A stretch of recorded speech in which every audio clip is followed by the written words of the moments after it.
Now, across Texas, the issue is... I'm Rudy Koski in Austin. I'm Stephen Dial in Dallas. And I'm Greg Grugan in Houston, and this is Texas, the issue is. Governor Greg Abbott's border security action, known as Operation Lone Star, is now entering its third year. Texas National Guard members and state troopers continue to go through deployment cycles, and costs have now exceeded $2 billion. A growing number of people under the Capitol Dome here in Austin are wondering how this mission can continue as is. HB 20 was filed in an attempt to answer that question. The legislation drafted by State Representative Matt Schaefer would reorganize the mission by creating a new state border guard unit. The Republican from Tyler spoke to me about his plan. Right now, the primary workforce, when you look at the just sheer quantity, comes from the Texas National Guard. Those are temporary workers. That sergeant who's standing by the river is really a diesel mechanic from East Texas. He has to go back to his job, and in fact, the state can only keep him on active duty orders for a certain period of time. So we have a temporary workforce that's applied against a full-time problem. There are those who say that this is nothing but vigilantism.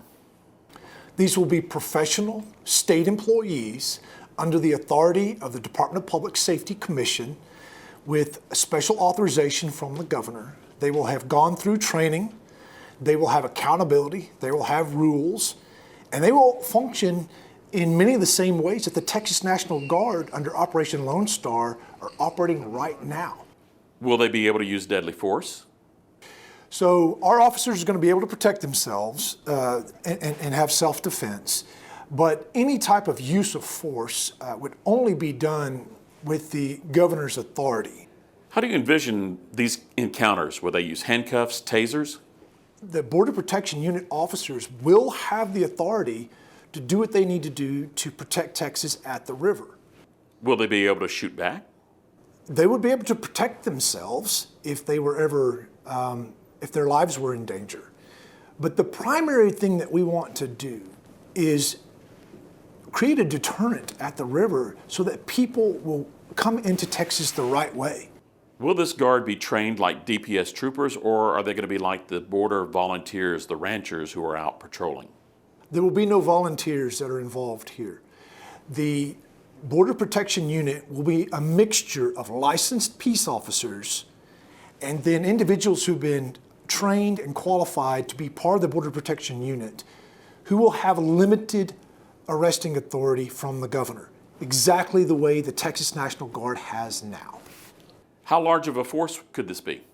The goal is a gradual buildup of the Border Protection Unit, and hopefully then the Texas National Guard can decrease in number so that it begins to balance out. Courts have said the border is the federal government's responsibility. Isn't this overreaching? Certainly the other side will challenge this in court, and in some ways we're in uncharted territory. But I believe Article 1, Section 10 of the U.S. Constitution talks about a state being in imminent danger. And when you have people dying, you have women and children being exploited in great numbers, then I believe Texans are in imminent danger, and we need to step up and take a fundamentally bolder approach. A state lawmaker referred to this idea as creating death squads. How do you react to that? That's just someone trying to scare people. Your legislation gives these individuals civil and criminal protection. These officers will have the same liability protections that our police officers and our sheriff's deputies have. No different. Will there be some type of oversight? The bill adds an inspector general, and there will be a legislative oversight committee. Is this all about fighting the cartels, the fentanyl crisis? Is this the push? The cartels are harming Texans. People have lost the peaceful use and enjoyment of their homes. Ranchers have had their fences cut, their livestock lost. Women afraid to be alone on their property without a gun. Women and children abandoned. Fentanyl deaths all over the state, all over the country at an enormous scale. It is time for the state of Texas to take a bolder, fundamentally new approach to how we handle the border crisis. Well, time now for the Texas Trio to fall in and present a word for what we just heard. My word is fortification. Greg, what's your word? Rudy, my word is counterinsurgency. Well, that's a big word. Stephen, what's your word? I don't know if I can spell that word. My word is risky. All right, well, we're all a little risky, right? With that, the Texas trio will reassemble after this break to talk about the possible border mission reboot. The Texas trio is back. My word earlier was fortification because Representative Schaefer has come up with an idea to make Operation Lone Star a more permanent and arguably manageable mission by setting up a Rio Grande Valley-based team. Stephen, North Texas residents will probably be told they won't lose any more troopers to border deployments with this idea. That's got to be a good selling point, right?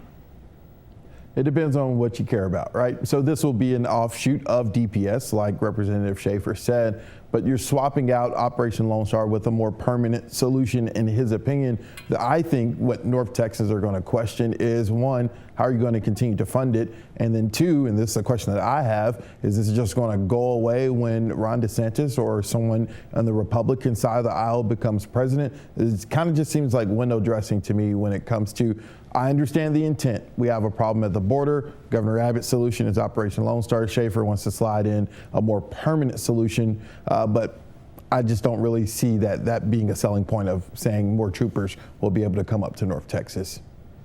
Yeah, you bring up a good point, Stephen. Greg, DPS has a Marine unit, so maybe this is kind of like an offshoot like that. But some immigration advocates, as expected, they have attacked this overall idea.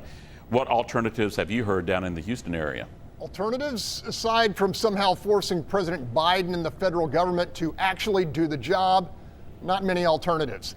Let's call this what it is, a rebranded expansion of DPS with both political and practical purposes. On the practical side, you replace part-time National Guard and state troopers uncomfortably deployed from across the Lone Star State with a new cohort of peace officers who actually live on or near the border. I mean, the need is real. Fentanyl, human trafficking, cartel violence, it's all real and costing lives each and every day. Now, on the political side, creation of a state border patrol highlights the fact that the federal border patrol isn't getting the job done. I've also heard that this proposal amounts to hyper-conservative cover for moderate House Speaker Dade Phelan, who can point to the border guard and say to the Republican base, look at what we did. Now, I know you guys remember constitutional carry. Is it really a coincidence that last session it was Matt Schaefer who carried that red meat measure as well? You know, Stephen, when you brought up cost, and when talking about the cost and claims of success regarding Operation Lone Star, an article posted last year that's popular with critics quotes a statement made by a former East Texas lawmaker during a hearing in 2018, the late Dan Flynn. According to that article, he said, it's almost offensive to say, what are the results? We don't know how much Schaefer's bill will cost, but he told me he believes a border unit will eventually be more efficient than what's being done now. Do you think limited government Republicans in North Texas will buy that? I mean, and going off of something that Greg mentioned, we have this huge surplus, right? And so there is a funding resource out there. It's just a matter of how can you consistently fund this. We don't know how much it costs. Greg also mentioned fentanyl. Up here in North Texas, we are really being hit with it. We had 3 students, middle and high school students, die in a couple months span. Okay, you have Operation Lone Star on the border that's supposed to stop the fentanyl from getting in. They're not. And so what's the difference if you just swap this out with a more permanent solution? So to answer your question, as far as more, I guess, fiscally responsible or fiscally concerning Republicans in North Texas, I mean, funding is going to be a big part of this, but also stopping the drugs. Critic could say, well, Operation Lone Star is not stopping the drugs, so what will be the difference here? Yeah, it's like the little Dutch boy trying to put his finger in the dike, and it still continues to flow. Hey, Greg, when I first heard about HB 20, you got to do this quick. I thought of the movie Machete. Do you think that's an over-type, cell? They called it death squads. A state lawmaker. Is that narrative sticking in Southeast Texas? Well, just from the usual suspects, to borrow another movie title, what I am hearing is horror from middle-class families, too many of which are walking into bedrooms and finding a beloved child dead from a single fentanyl-laced pill.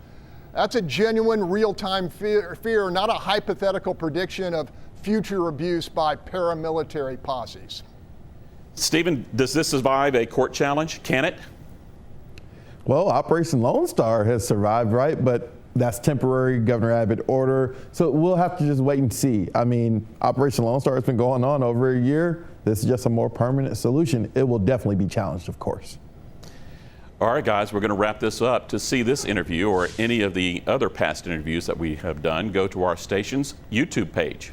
And continue the conversation with us on social media. Hey, the legislative session is continuing to heat up. Join us next week for another hot topic. Until then, let us know what you think the issue is.